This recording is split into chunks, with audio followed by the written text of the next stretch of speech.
خواستم مثل یه قایق شکستم که چش رو درد دنیا بستم. چشای بسته تو کی میبینه قصه منو. خواستم که دیگه کول بارو بستم.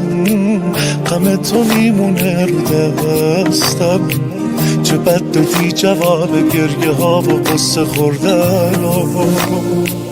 دلت نخواست بمونی و یه حس تازه تر بسازی. دلت نخواست خطر کنی بیای، همش میترسیدی به بازی. دلت نخواست نگو نشد میشد، اگه میخواستی اما رفتی. با این که خستم عاشقم. دلم میخواست یه جور دیگه میشد ته مسیر زندگیمون.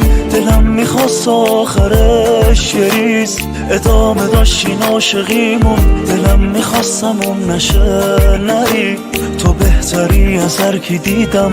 حالا میفهمم عاشقم.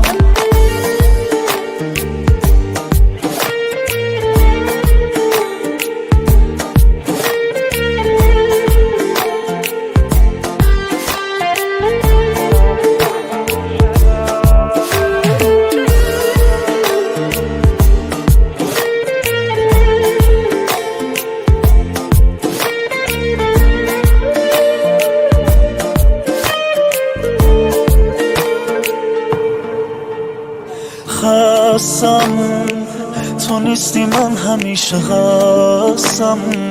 برات مهم نیست تا یکم که کشتی دل من اینجوری به غرق گل نشست. خستم برای تو یه حس ماهمم. آخه چی میدونی تو از غمم؟ چجوری تو نفهمیدی چی میشه خیلی فاجعه است.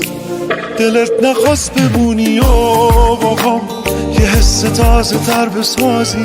دلت نخواست خطر کنی بیای، همش میترسیدی به بازی. دلت نخواست نگو نشد میشد، اگه میخواستی اما رفتی.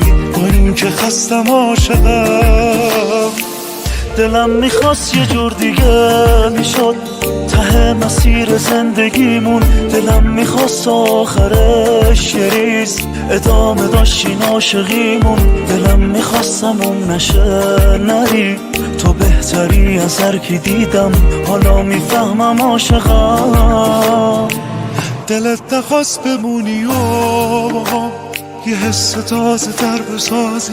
دلت نخواست خطر کنی بیای، همش میترسیدی به بازی. دلت نخواست نگو نشد میشد، اگه میخواستی اما رفتی. با این که خستم عاشقم. دلت نخواست بمونی و محمد علیزاده فیچرینگ میثم ابراهیمی.